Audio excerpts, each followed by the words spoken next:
If you want to continue to follow our adventure, click subscribe.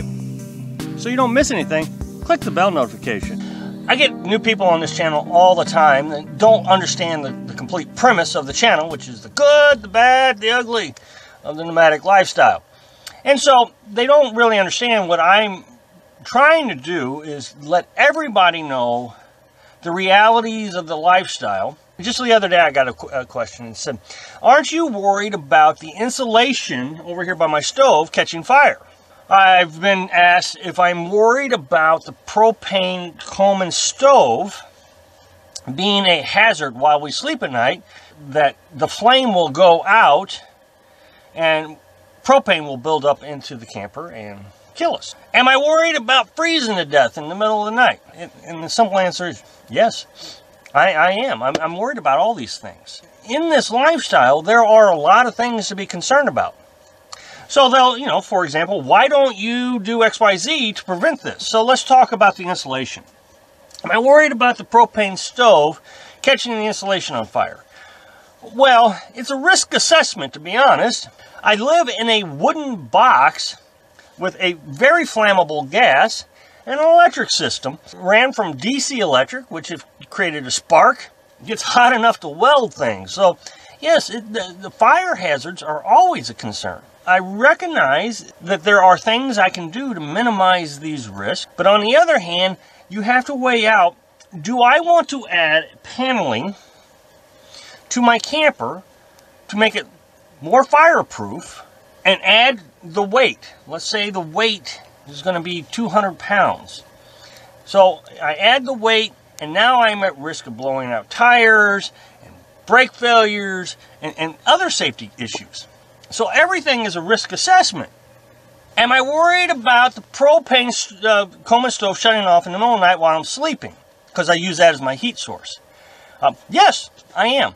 I am, I've actually, when I was in my 20s, I rented from a guy. And it's a horrible story, and I'm not even sure I really want to tell it. But anyway, he was my landlord. He was digging a hole in his backyard to build a doghouse. Well, apparently, unbeknownst to him, he hit his propane tank line. So he had a propane tank, one of those big 500-gallon propane tanks. And all that propane dumped into his basement. Now, the propane became odorless because the ground filtered out all the smell. Because the smell is an additive. They add that so when there's a leak, you can smell it. Not everybody can smell it, by the way. They even say that in the instructions. Scratch and sniff. They'll put it in the book and say, can you smell it? Anyway, he was having I think it was a Labor Day, and his family was all over. Everybody was over. And he started a barbecue pit. He was outside and started his barbecue pit, and it leveled the house. It was gone. I mean, I drove by and saw it. It was just, there was nothing left. Not one scrap left in the spot where that house stood. There was nothing. So propane, in my opinion, is the most dangerous gas you can have to heat with. But it is just part of the reality that we all heat with it. Lots of things are made to burn propane.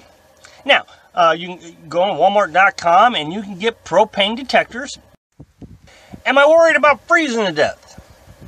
Well, I'm not overly worried. Hypothermia is a big issue. I get it.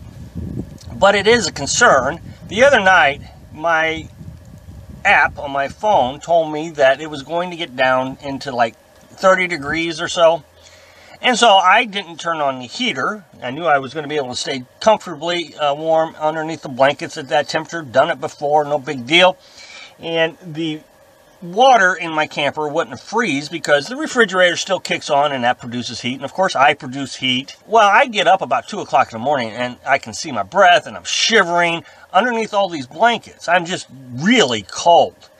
And so I grabbed my phone and I checked the weather again, and it was 18 degrees. So I turned on the heater. But it is a concern that I don't wake up. But here's the thing that scared me just bonkers. Was the carbon monoxide detector going off. I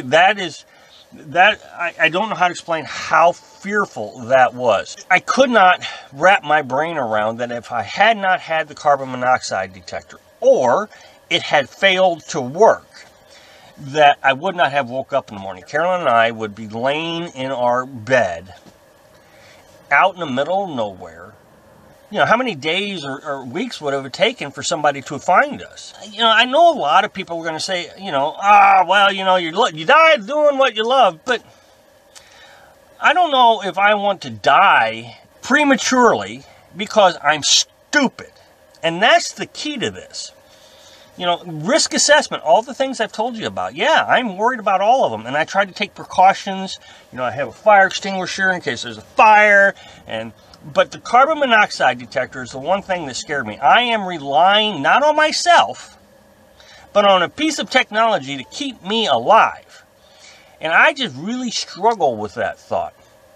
So it went off. Well, I immediately got another one. I put two, so I got one here and one here, to make doubly sure that these technologies are going to save my life if I have another carbon monoxide problem.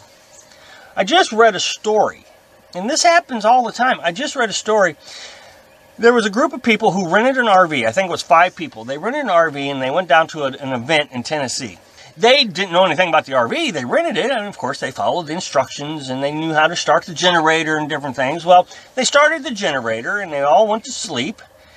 And then the next morning, all of them were dead with extremely high carbon monoxide levels. What had happened was when they started the generator, that shouldn't have hurt them, but they left a storage compartment door open, and all those fumes went into that storage compartment and came into the cabin of the RV and killed them. A simple mistake that they may not even have been aware of, you know, having just rented it. So, no, everything is a risk. Everything. In my opinion, living out here is a risk, and everything requires tons of thought. And so for anybody to suggest that, come on out here, live in your car, van, truck, RV, and you're going to love it, live the dream. Well, you may be dying the dream if you're not smart enough to try to always be thinking, okay, what's going to get me? Thanks for watching. Click like if you liked the video, and happy travels.